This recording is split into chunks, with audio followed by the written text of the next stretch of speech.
Vamos con este segundo vídeo y que va a ir intentando ya entrar en los temas específicos que tenían por objetivo este conversatorio. Hay una serie de conceptos que sabemos que dan vuelta ahí en la mediación, pero creo que no se le ha dado suficiente importancia y creo que son muy relevantes. Uno de ellos es el tiempo. Nos venden o nos exigen que la mediación sea rápida, eficiente y barata. Pero lo que pasa es que el tiempo es fundamental cuando hay una transmisión entre personas. El tiempo es necesario para armar un discurso, para poder tener claro un concepto. No es instantáneo. Entonces, es una cosa que tenemos que tener muy presente. Y como yo decía en el ensayo del 93, están los tiempos de uno, los tiempos de cada uno y los tiempos de todos en conjunto. Entonces todo esto es un tema a tener muy presente que lo voy a abordar un poquito más adelante.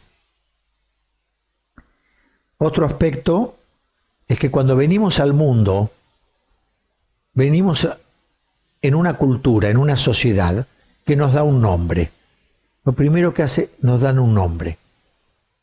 Lo simbólico, que es la palabra inmediatamente otorga sentidos y otorga significados. Llegamos y lloramos, el primer grito. El primer grito, tengo entendido, que es cortan el cordón umbilical, respiramos por los pulmones y el oxígeno quema, duele. Y el recién nacido llora. ¿Y qué se dice? Mira qué fuerte lloró, qué grito, qué pulmones, qué fuerte que va a ser. Es decir, inmediatamente se producen sentidos y significaciones, se le dan a este grito. El lenguaje, esto, es lo que nos da el lazo con los demás, pero a su vez es lo que nos pone distancia con los demás. Nos diferencia. Cuando hablamos, necesitamos a otro que nos escuche. Necesitamos ser escuchados. Si no, el hablar no tiene sentido. Y a su vez el otro también, cuando nos habla, requiere ser escuchado. Entonces, ¿qué ocurre cuando hay una desvalorización de la palabra? Cuando no deseo la palabra. Aparece la eliminación, el descartar al otro. Lo podemos eliminar físicamente, pero tampoco hace falta. Lo eliminamos interiormente.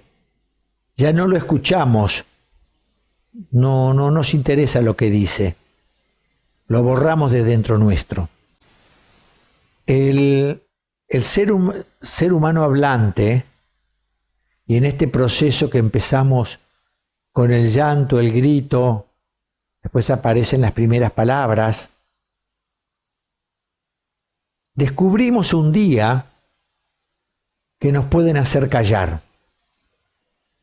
Entonces descubrimos que el ser humano hablante no nos da ningún privilegio de hablar primero o de que no nos callen. Nos pueden hacer callar, pueden hablar otros primero y ahí se produce, por lo tanto, tensiones en esto de la distancia y el lazo con el otro.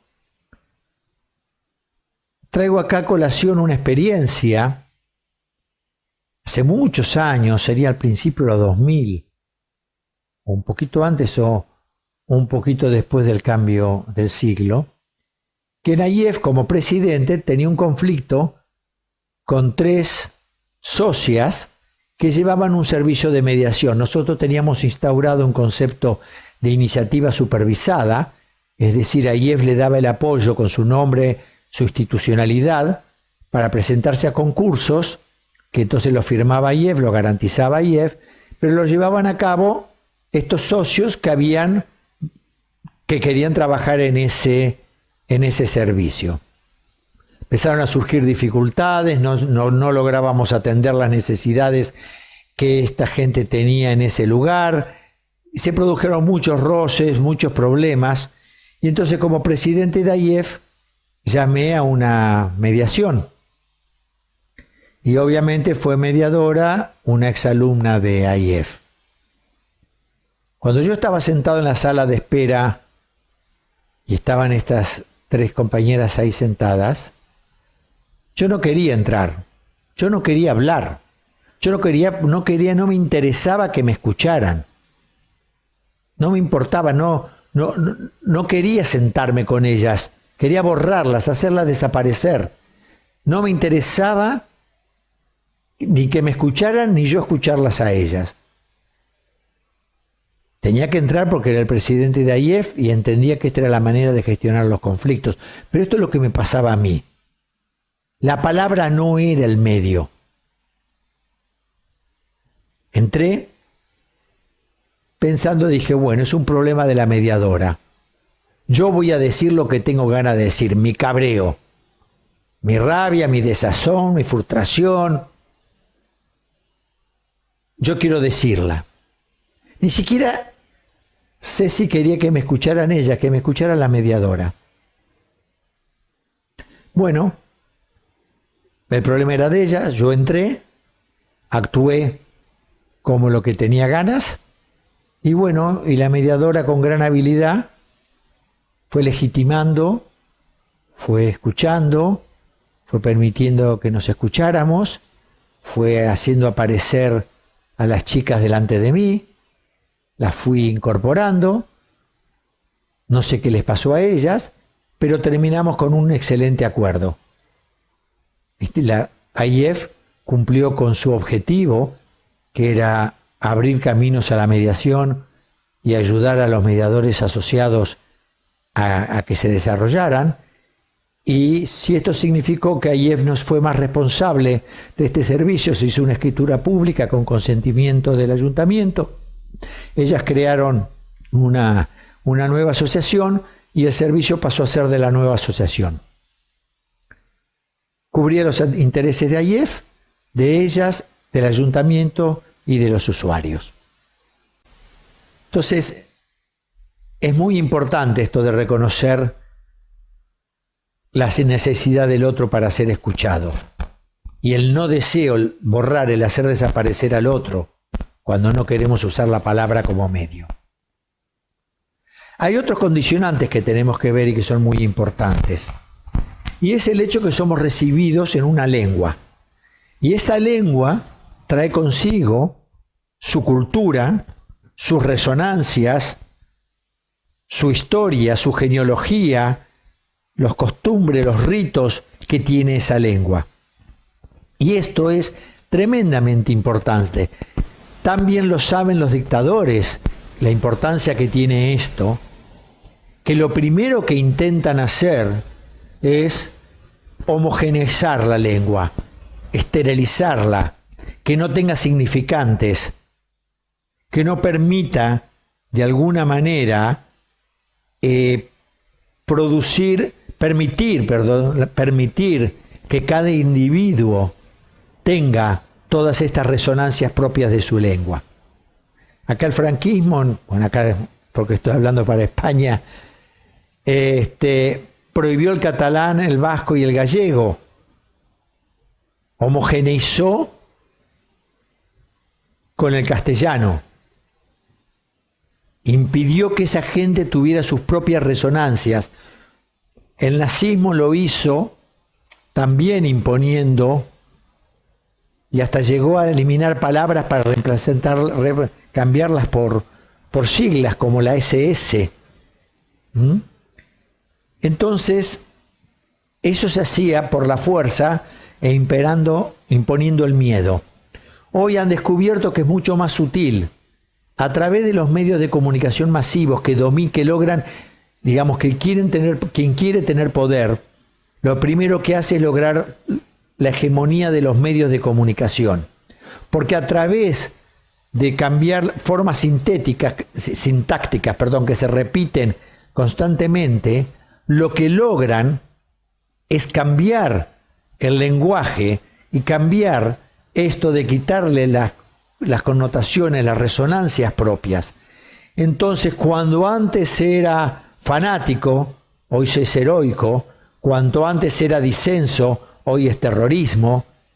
Y después, con formas muy sutiles, van imponiendo que no existen las ideologías, que no existe la política, que la política no sirve, y van imponiendo que el management, que la gestión es lo que realmente vale, la gestión sobre cosas, porque al ir haciendo esto, van quitando el sostén simbólico que significa para cada individuo los significantes de su lengua. Entonces, yo acá lo debo decir con mucho amor, porque va a parecer que estoy atacando; no estoy atacando a nadie. Es un proceso por el que hemos pasado y por el que todavía estamos. Entonces me pregunto, cuando en mediación imponemos formas de hablar, tonos de hablar, turnos de hablar, maneras de decir, y todo esto lo hace la persona mediadora, a través de lo que los americanos llaman las ground rules, ¿no estamos haciendo un poco esto? ¿No estamos tratando que de alguna manera llevarlos, guiarlos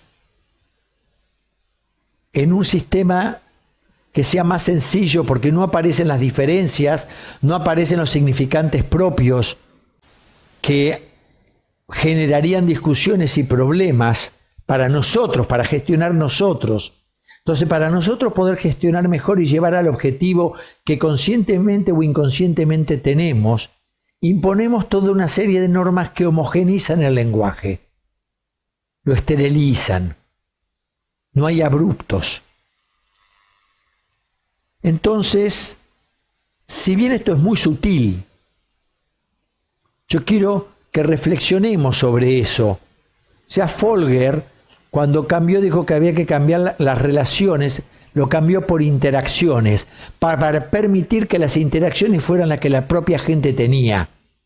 Nosotros no teníamos que cambiar ninguna interacción. Si la interacción no les servía a ellos, preguntar qué otra forma de interactuar querían. Folger ya se dio cuenta, sin llegar a este enfoque, que era importante que la gente conservara su propia forma de interactuar. Entonces, yo me pregunto, ¿no?, si esta homogeneización del lenguaje no está quitándole las particularidades, las identificaciones que cada uno trae. Y entonces les quitamos de ser distintos, les quitamos de las diferencias y les quitamos el conflicto. Entonces, quitando esta parte del conflicto, creemos que es mucho más fácil gestionarlo a través de lo que les vendemos como conductas cooperativas, conductas para la paz, conductas del acuerdo. Pero son nuestros intereses esos. Yo creo que hay toda una tendencia que es conservar los lugares de confort. No salir de los lugares del confort, porque los lugares del confort producen diferencias. Y las diferencias hay que gestionarlas. Y esto no es fácil. Y entonces creo que todas las escuelas van llevando a tratar de encontrar formas en que la gente no discuta, no pelee, no se plantee diferencias, no salga de estos lugares de confort, de estos lugares educados, estos lugares suaves. Les voy a traer una anécdota también de hace mucho tiempo, cuando di formación en Nueva México, en Estados Unidos. Nueva México es un estado que fue español, conquistado para el reino de la corona de España por Oñate, Oñati o Oñate en vasco en español, y entonces los españoles desplazaron a los pueblos originarios, pero después vinieron los rubios, los norteamericanos, que desplazaron a los españoles. Pero estos no son españoles latinoamericanos, son los españoles originales, que inclusive escuché allá hablar en un español antiguo. Entonces ahí habían tres culturas concurrentes. Y cuando hice los role-playing, no habían gente de los pueblos originarios, pero había gente del mundo hispano y del mundo anglosajón. Entonces le pedí a los hispanos que se olvidaran que estaban viviendo en Estados Unidos y que actuaran como actuaban cuando en sus casas, en su comunidad, no cuando estaban integrándose a la cotidianidad angloamericana.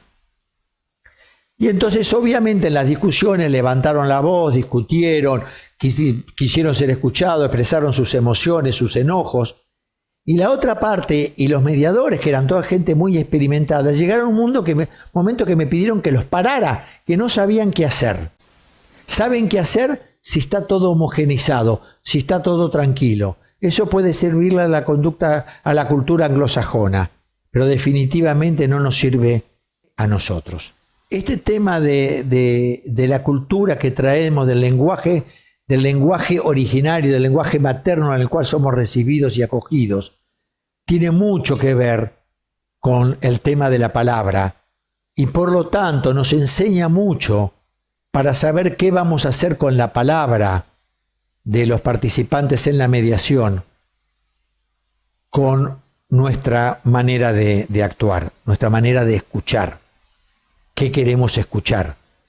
¿A quiénes queremos realmente escuchar? Si nos vamos a dejar penetrar por esta escucha y por esta mirada de ellos, que nos va a obligar a escucharnos a nosotros y a mirarnos a nosotros. Por lo tanto, ahora volvemos al tema del tiempo, si vamos rápido y si somos eficientes, como se nos pide, no vamos a dar tiempo a que se produzcan estas resonancias, que se produzcan esta necesidad de nuevas palabras, que se produzcan las diferencias entre los participantes, porque al hacerlo todo rápido no va a haber tiempo para que aparezcan esas cosas, y eso facilita porque entonces es más fácil llevarlos a las conductas cooperativas, llevarlos a las conductas para la paz y a estos adjetivos que le ponemos a nuestra intervención. Porque decimos que de esta manera nuestra intervención es más útil, es más positiva. Pero yo pregunto, ¿quién califica de útil y de positivo? ¿Útil y positivo para quién? ¿Y para qué? ¿Para que sean ellos mismos o para que hagan lo que nosotros queremos? Estas reflexiones se las dejo entre vídeo y vídeo para que vayan uniendo y tomando conciencia de la importancia que hay con todo esto que nunca mencionamos, que es el valor de la palabra para el ser humano hablante, que es lo que nos produce el lazo con los demás, que es lo que nos produce la distancia con los demás, y es lo que nos necesitamos de los demás para que nos escuchen.